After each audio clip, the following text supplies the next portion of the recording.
As I said this morning, we are walking our way through the challenges affecting Georgia around the world. We had the session this morning about the United States. We had the session about France and Germany and Europe. If we could have quiet in the room, please. If we had a session about France and Germany and Europe, we had a discussion about some of the transatlantic institutions. I want to bring it now to talk about Ukraine. This is one of the hot conflicts going on right in this neighborhood. It is just a few hundred miles away around the Black Sea. I was in Vilnius a few weeks ago, a few hundred miles away from there. It is a big deal. And in order to guide us through a discussion of the issues concerning Ukraine, including with two very good friends from Ukraine, a former Prime Minister of Lithuania, a expert on Eastern issues from Chatham House. We have Don Jensen to moderate the discussion. I'll turn it over to Don. So, thank you. Did everybody hear me okay? You can't hear me. No, he's speaking normally. I'm speaking over. Now you're on. I'm on now. Great to be back in Georgia. Now you're moving. And I also want to join my colleagues from Washington in thanking Nino for her hard work, all of her team, the institution she represents, and of course the McCain Institute. It's always a pleasure to be back, even if it's only once a year, and always an experience that's warm and unforgettable.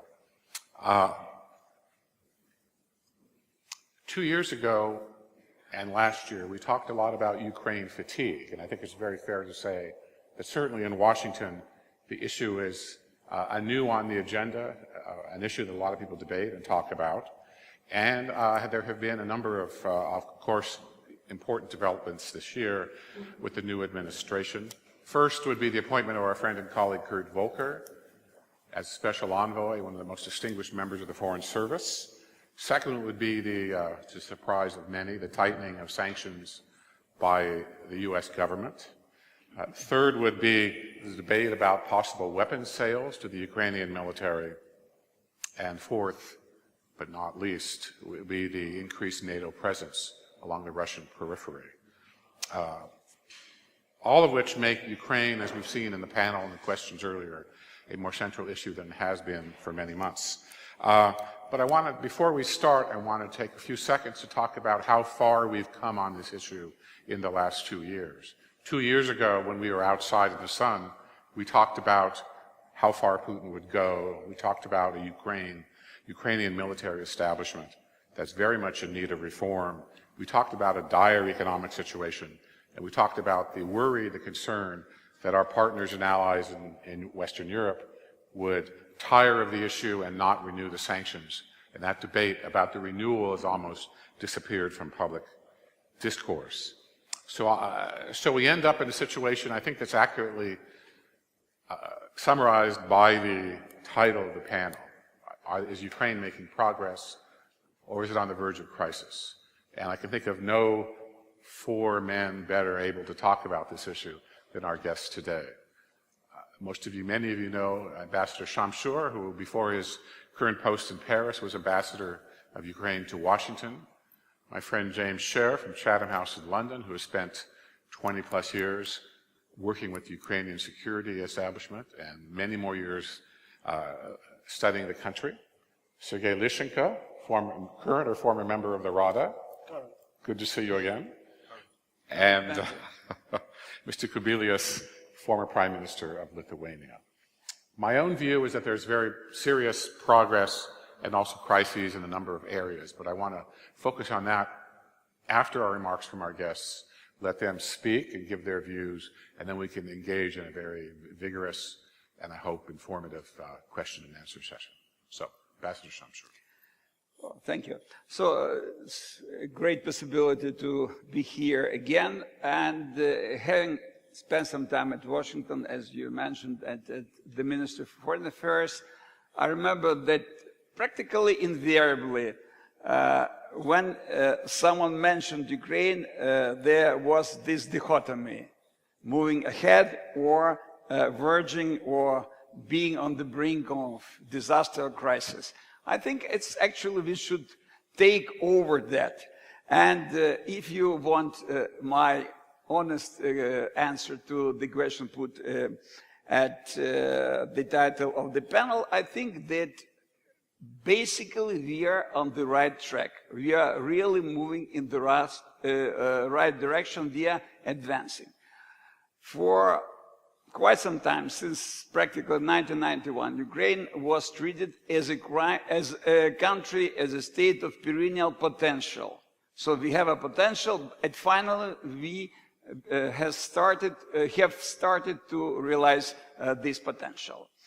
It's really true to say that during a couple of years, since 2014, we have achieved in reforming the country more in some sense than we achieved since 1991.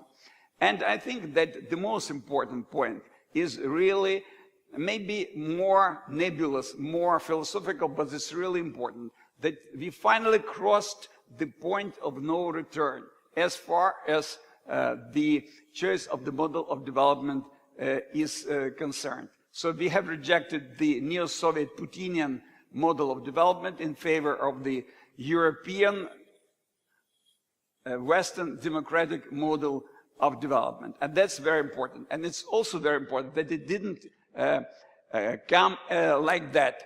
That was a result of a very long process, especially after 2004, 2005, that finally resulted into rejection of the authoritarian model in favor of the democratic pro-Western model. And of course, I can give you figures. I can actually tell you many figures about reform efforts in every field, but it's really important that reforms are being done across the board, from corruption to education. And I would like to say that at the very beginning, after the Russian invasion, there was a discussion, and also was a part of this discussion. Do we have to concentrate on defense, maybe even at the expense of democracy, reforming the country, or should we continue reforming the country? And finally, the second approach prevailed, because actually I think we have two existential problems. That's the first one is posed by the Russian aggression, which we have to counter, and the second one is posed by the need to reform and profoundly reform the countries. Moreover, we cannot fight the Russians efficiently without reforming the country. And I'm quite happy to say that we have achieved a lot, although definitely we have some challenges. So very briefly, I think that the first challenge is posed by the coming election in 2019, both presidential and election of the parliament.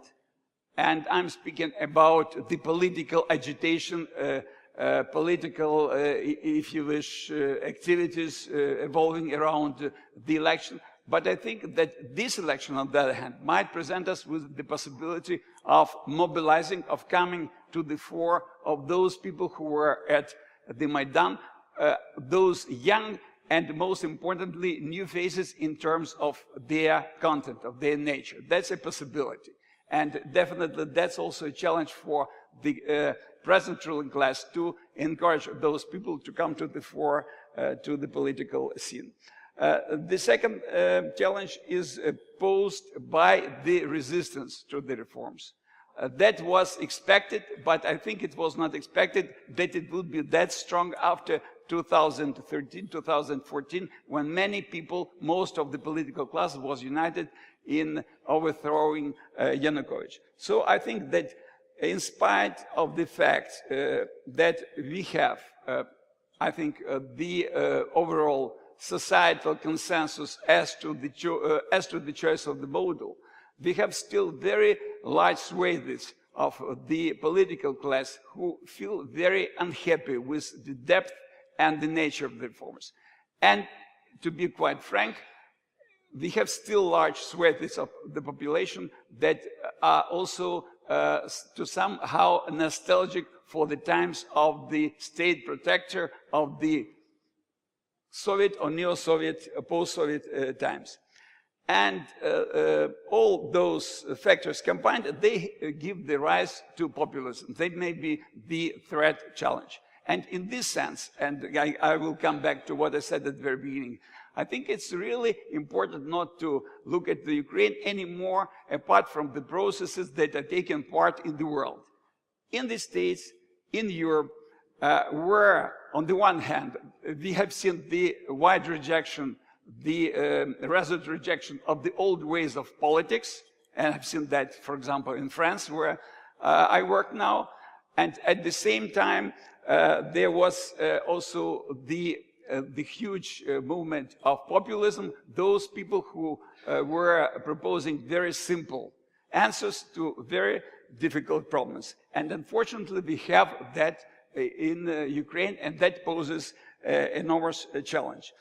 Moreover, that those sentiments are being instigated quite often by the Russians, who are still, again are trying to play on the Ukrainian political checkboard. So the fourth factor, which is really important for the further development of the Ukrainian democracy, of Ukraine as a state, that's definitely the case of Russian aggression. Because irrespective of the fact that looks like it might look the situation is more or less calm on the Eastern Front, it definitely is not calm. Our people are being blessed, are being actually killed almost every week. So the aggressive activity of the Russian forces, of the Russian leadership, it continues. And very unfortunately, I should say that still I think that the Russians hold the strategic keys to the situation. It's up to them. It's up to, not to them, but to us, I mean in Ukraine and in the West, not to them, not to let them hold those keys anymore. And frankly speaking, well, wrapping up, I would like to say that we have formidable challenges, but we know how to deal with them, finally. And I think that a very important enhancer of those changes, of our work towards realization of our goals, is our cooperation and our efforts towards integration into the European Union and renewed drive towards NATO. Because over there we have standards which we have to achieve, and they are very important within the general framework of the reform. I would say that the best program of the reform for Ukraine is the association agreement with the European Union. And really, finally, we are picking up on the discussion which preceded this panel. We are conscious of the importance of our success. We are conscious of the importance of our success in reforming the country and in countering the Russian aggression. And be sure we are not going to give in or to give up. Thank you. Thank you. James. Thank you. In 2014, the Ukrainian state collapsed and the country consolidated. This fact alone makes Ukraine different and worthy of attention. A largely volunteer force ejected the Russian-commanded militias from 24 of the 36 districts they had overrun and occupied by the late summer of 2014. Note that all of this happened before Western sanctions came into effect and before there was any military assistance to Ukraine at all. By 2014, the Ukrainian state re-emerged, and from that time until today, that has been a mixed blessing. Despite two political upheavals over the past 2 decades, the culture of power in Ukraine has demonstrated an impressive ability to revive, resuscitate itself, and reformat itself. This too makes Ukraine worthy of attention. After the Orange Revolution in early 2005, I was invited to a small brainstorming by Foreign Minister Tarasyuk, and he went around the table and he asked one question. What, in your view, is Ukraine's greatest foreign policy priority? My answer was success in internal policy. That is still my answer. Thus far, the bulk of Ukraine's population has treated the war not as a referendum on their system of governance or the quality of leadership, but as a trial against a country that is now seen overwhelmingly as a national enemy. But this is not true everywhere. And the fact is that in some of these districts, and quite a few of them, that were freed from the control of these insurgents, sentiment is less pro-Ukrainian now than it was before, in part because of demographic reasons, but also because central government has shown no interest in these people who are living in conditions of privation, and they feel it. So the question that arises in Russia, looking at this situation, is, so how long can all this go on? At the end of 2014, I was told by a Kremlin ideologist in St. Petersburg, "Don't worry, James," he said in the smoking break. "By next winter, there will be no Ukraine." Well, they still ask the question, how long? And you talk to some in Russia, and the answer you get is, not long. We'll keep pushing it one way or another, and they will collapse. And the answer you get from more thoughtful people is, however long, they will not last forever, but we will be here forever, and the West comes and goes. Let me, just before concluding, turn to two issues that are rightly of topical importance and concern. The first is the impact of the Trump administration on events in Ukraine. Well, I will surprise you. The Trump administration has unnerved the Russians.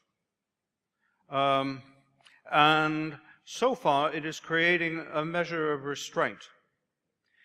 The US airstrikes in Syria earlier this year demonstrated something very unnerving to the Russians. They demonstrated that this administration, unlike its predecessor, is willing to act without consulting allies, act resolutely and without warning. And that might be very uncomfortable news for European allies of the United States, but for Russia, it's a restraining factor and suggests when these people say there is a red line, you know they mean it. It's not like the last guys. The Russian response so far has been to intensify all manner of malign below-the-radar activities in unoccupied Ukraine, including targeted assassinations, increased fifth column activity, and so on. I won't go there, there is no time. But so far, the Trump administration has been a restraining factor. Again, for how long? Final point, the weapons issue. Now, when it comes to supplying Ukraine's armed forces with what they need, my view is that the only issue that matters is effectiveness, not politics and not symbolism.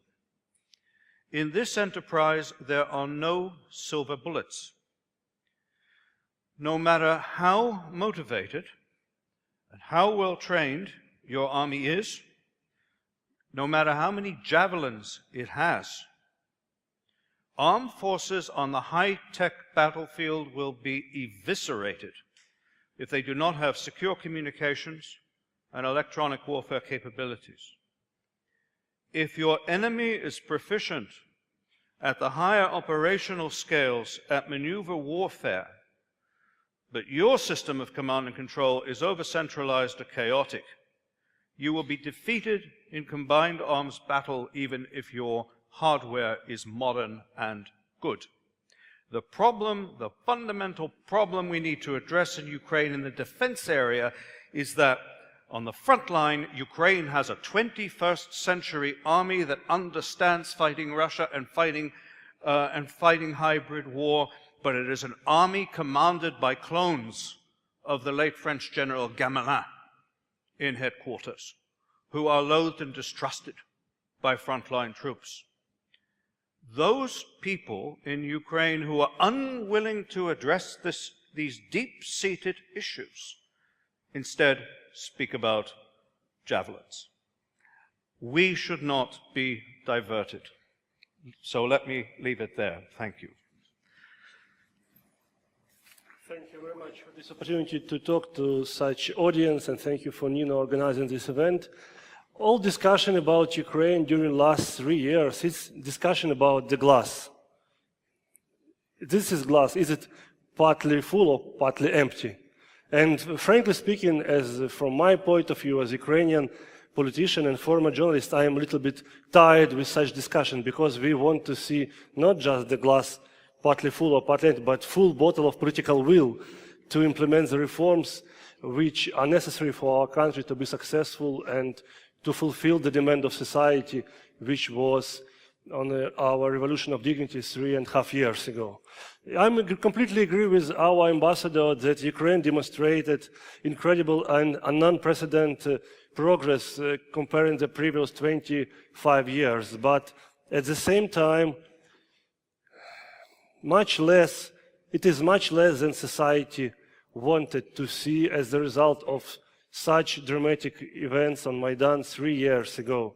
And that is why support in society of current president and parliament is so low, and these institutions are not very strong in sense of reforms. And current president and current coalition, they are hostages of such expectation, so high expectation, because society really wants to see not just reform of army, but progress in fight against corruption and implementation of best European practices. And the current conflict of interest which has current president, is he gonna be #1 in a rating of Forbes magazine as the wealthiest tycoon of post-Soviet world, or he would like to have a good paragraph in the history book? This conflict of interest is not addressed. He trying to combine both ways, but it's completely impossible in Ukrainian society, which is completely different comparing what was during last decades, because society now understands much better, and that is why ratings are going down. And I'm very surprised to hear yesterday on the Georgian panel that the processes in Georgia are very similar what is going on in Ukraine, because your manipulation with constitutional reform and our discussion in Ukraine, it is everything about one topic: how to use political institutions for personal goals, how not to make country successful, but to make money on politics, or how to prolong presence in power as long as possible, how to keep status quo and start to break the status quo, how not to make progress, but to combine both conflict of interest, be successful and wealthy businessman in government, and be good reformer in history. It's impossible, I think. The reform process of 3 years in Ukraine, this is the result of coalition which was established in Ukraine. This coalition includes vibrant civil society. This coalition includes independent online media and investigative journalists. This coalition includes new faces in politics, which pushes a reform agenda forward, but they have this obstacle, lack of political will on the very top level. And this coalition also includes very strong stakeholders, Western organizations, European Union and United States. This coalition made reform possible because they put reforms as conditionalities for visa liberalization and for IMF loan program. And now, 3 years after parliament was elected and 3.5 years after president was elected, room for reforms is limited. It's much less than it was 3 years ago. You can make reform when the windows of opportunities is present. It's about 6 months, 1 year. In 3 years, it's completely impossible to unite politicians around reform agenda, because all of them are talking about upcoming elections. All of them are talking about how to prolong their presence in power. To finish my presentation, which I call not skeptical but realistic one, I would agree with the words of Dan Fried said a few minutes ago. You said that security starts with strong institutions. I want to add strong institutions and fight against corruption. Without this, you will lose both security and transparency, integrity, and transparent government. So in such situation, I just continue to say what I said during the last 3 years. Ukraine really desired to have fair leadership on the top and active reform in parliament. And to achieve this, we have to continue to do our work, our homework, and we are looking forward to see support from the West as the main stakeholder of this process. And I would like to appreciate for this support which was done during 3 years since Revolution of Dignity. Thank you very much. Thank you, sir. Yeah. So, being last, it's either very easy or very difficult. It's not very clear what to add. But I say some my perhaps personal stories and personal impressions. I'm in Lithuanian politics since 1990. I was 2 times prime minister, now relaxing in opposition for time being. After Maidan Revolution, I was invited by President Poroshenko to join so-called International Advisory Group with other prominent names like Carl Bildt, Anders Aslund, and a lot of others. We are doing not so much in that advisory council. It was invited 1 time. But in Lithuania, I'm still called advisor to President Poroshenko. Yeah. In Lithuania, I'm leading what we call in our parliament pro-Ukraine group, and I will tell a little bit what we are trying to do. Also, 2 weeks ago, we finished with a small group of friends. We finished our annual traditional bicycle tour, this time in eastern part of Ukraine, from Mariupol to Kramatorsk. So I have some knowledge of different parts. Always, I will repeat the same what Sergei was saying. Each time when we're speaking about Ukraine, everybody is asking the same question. Is the glass half full or half empty? I'm looking from my experience, how things were developing in Lithuania from 1990. I am saying that glass is half full. I am a little bit maybe more optimistic than Sergei. But what I am worried about? I am worried about the question of glass. Glass can be broken very easily. Or stolen. Or stolen or broken. That's the question. And I'm talking about much more about broken glass. And because really, you know, as I said, I'm in Lithuanian politics since 1990. I know very well that Mr. Putin wants really to see Ukrainian glass broken. As somebody were wanting to see Lithuanian glass broken. And it's very easy to be achieved, especially in Ukraine case, even not using any kind of military aggression means. That's my point.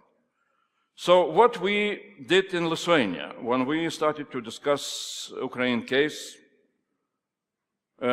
back this winter, we had in Parliament good discussion in our committees. We prepared so-called plan how Lithuania can support Ukraine. It consists of 2 parts. One part is how we can use our bilateral relations in a more effective way. Another part, how we can use our membership in EU and NATO.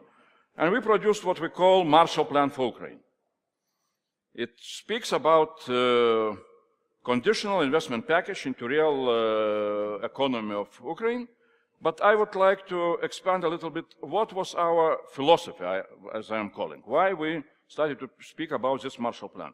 And again, I am coming back to this broken glass. We asked ourselves a very simple question. What is really Putin's strategy in Ukraine? And we gave a very simple answer.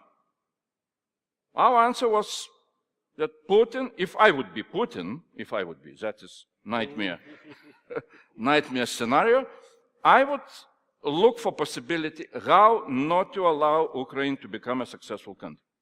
That is it would be my my most important goal, because success of Ukraine can endanger very much, Putin regime back in Moscow, because everybody in Russia will start to ask the questions, very simple questions. Why Ukraine is becoming successful, and we are still, some kind of backward authoritarian country. So, and in order to achieve this goal, of course, he will use, aggression in eastern part of Ukraine, but the goal is not to occupy Ukraine.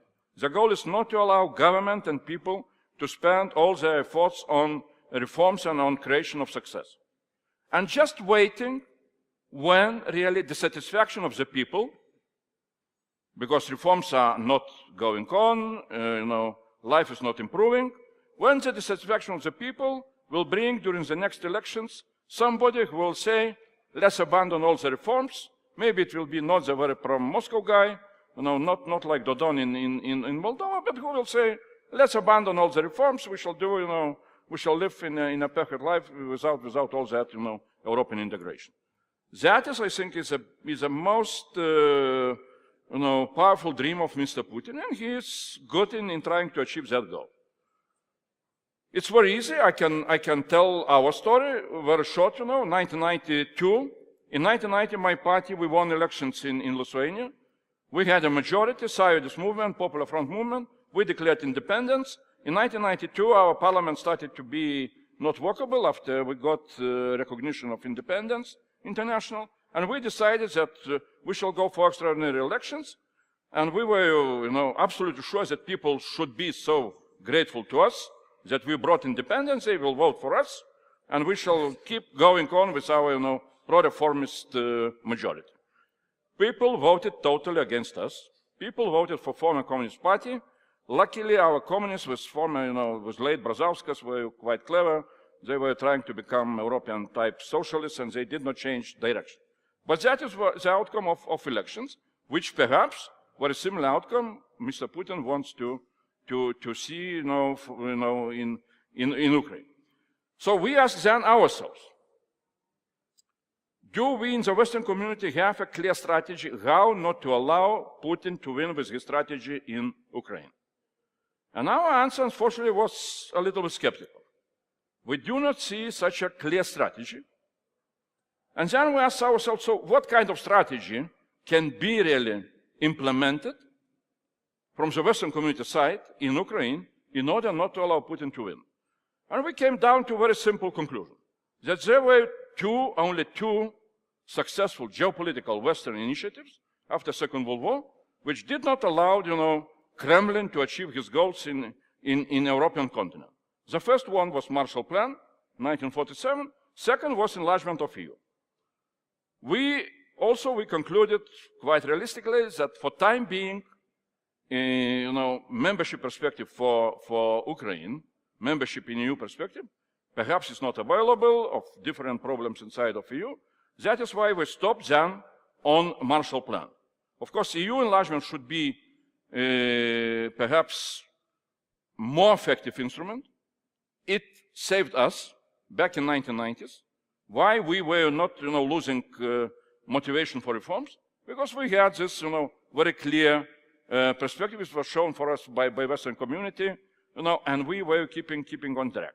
This is not the case with Ukraine, so we came down to this Marshall Plan, looking for possibility based on some expertise of Andrius or Natalia Resko, how to make 5 billion euros annual investment package conditional on continuation of reforms into real economy. We did quite a big lobbying together with members of Rada from Ukraine. We went to Washington, Berlin, Brussels, London. And now we see that really some progress is here. In European Parliament tomorrow, they will discuss in Foreign Affairs Committee a special resolution with recommendations towards Eastern Partnership Summit. And here is special language on what we can call Marshall Plan. They are calling it new European investment plan for Ukraine and other Eastern Partnership countries. It's proper language, so we see some kind of good advantage. And I am finishing with one additional sentence. While being here in Georgia, really what we see also, what is important to know when we're looking into all the Eastern Partnership countries. So we are trying to push this Marshall Plan for Ukraine.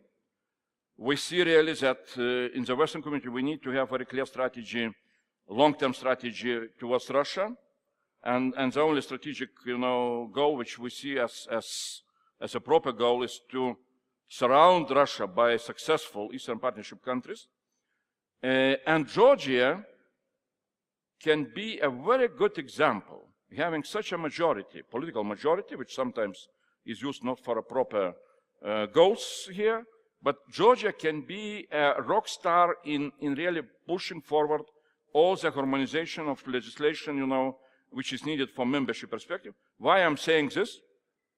Because we see that EU will move with enlargement into Western Balkans. Juncker was speaking today in his speech in the parliament. And then I see, we were talking with President and Prime Minister yesterday, there will be very interesting possibility to compare Georgian numbers and numbers from Western Balkans who are better prepared for membership in EU. So that's our Thank you. Thank you. I'm also charged with helping get the schedule back on track. So let's take a couple of questions, and then, but I wanted to take the chairman's prerogative and ask about Russia, which both of you gentlemen alluded to, and its negotiating position. Because if what you say, that Russia's strategy is largely creating chaos, what should be the Western attitude toward Minsk, toward the new Putin initiatives? Russia has never deviated in its objective of securing a federalized... Can you not hear me? Well, I can't do anything about it. Speak louder. All right, I'm going to shout. Is it working now? No? Well, let me have a microphone, please. It's working now? It's working. All right, you stay there. It's afraid of you, so if you stay there, it will work. Russia's objective has never deviated to this moment. Its objective is to secure a federalized and neutral Ukraine. They have a genius for defining respectable terms in ways that no one else in the world imagines possible. By federalization, they mean that this 4% of territory which is occupied should have absolute autonomy and an absolute right of veto over all of Ukraine's foreign policy and security decisions. And that has not changed. And I know that Kurt is in the room, and he's not obliged to reply, but I am fully convinced that this formula was repeated in the most recent meeting with Surkov. And as long as this is the case, there is a lot to do on our part, but I think there's very little to talk about. Thank you. We are given 5 or certain ambassadors. Maybe just 2 words. Speaking about Minsk process, and I totally agree with James. With James, I'm sorry. With James, the goals of Russia haven't changed. They are looking for total control over Ukraine, this way or the other. And in terms of Minsk, they are interested in Minsk only to the extent they might help them to impose totality or important plans of their plan for Ukraine. And the plan for Ukraine is what James said. Thank you. We only have about 5 minutes, so we'll take a couple questions, make it brief, to the point, subject, verb, object, and we'll get some first quick reaction. Sir.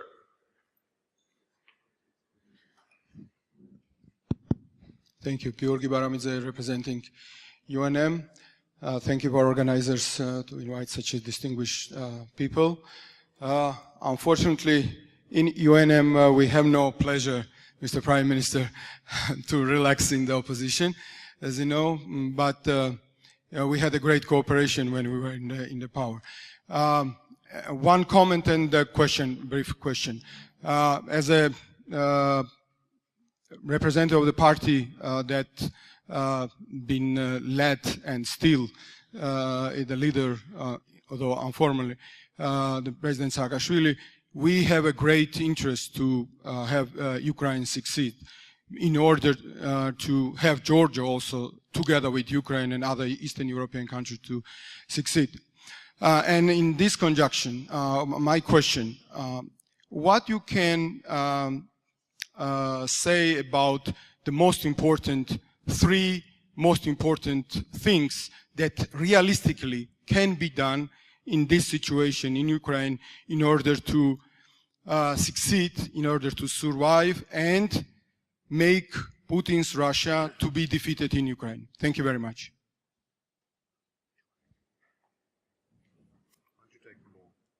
Yeah, take one or two. Take one more. Sir. Please identify yourself. Given the time pressure. Me? Okay, thank you. I'm Igor Dolgov, ambassador of Ukraine to Georgia. And it's rather a comment than a question. The first thing that was not discussed yet yesterday, that a new reality and decision-making time. And events in Ukraine reminds me again about that. Now look at the events in 2014 when Ukraine stopped aggression in late summer and NATO decision-making. The deterrence strategy was adopted 2 years later. And NATO battalion in Baltic states was deployed this summer. That's about time and decision. And it gives ground to the conclusion that we continue to act and to think in the conventional terms.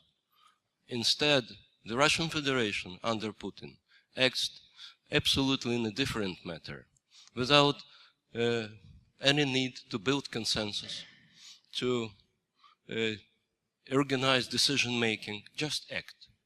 Decision and action. And we must be prepared for that. About Ukrainian future, we have at least 3 dimensions here. Global dimension or international. This is a battle for Ukraine. It means battle for what? Battle for democratic values, for the future of the convenient again and very, very acceptable world for us. Second dimension of this situation is the bilateral relations or real war with the Russian Federation. Because the front line exists. Every day we have casualties and every day we observe violation of ceasefire. And the third dimension is internal dimension within Ukraine, which is also very important, and it was mentioned during a panel discussion that success of reform, building political consensus within the country is a must to have a successful Ukraine. Now, if we look at all these 3 dimensions, we can see that in all 3 dimensions, there is always present, there are present at least 2 players, Ukrainian citizen and Russia, which acts in all spheres, internally in Ukraine, on the front, and externally. Thank you. Okay, we're going to have to wrap it up. We can continue the discussion. I just have one point in response to the earlier question. The key question is not what should we do. The key question is what must we not do. We must not retreat at all from our principles, because in Ukraine our principles and our national interests are fully synonymous.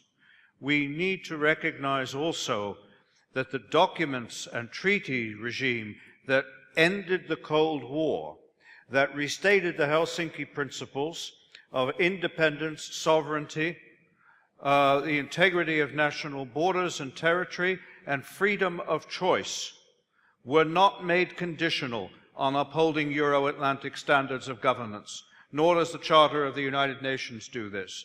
Ukraine has these rights by virtue of being a sovereign state, and we mustn't lose sight of that. Okay, we're 3:15. We're going to have to break. Continue at the coffee break. We haven't decided the question about the glass. We can discuss that as well at 4. Thank you. No coffee break. No coffee break. Applause. Yes, applause.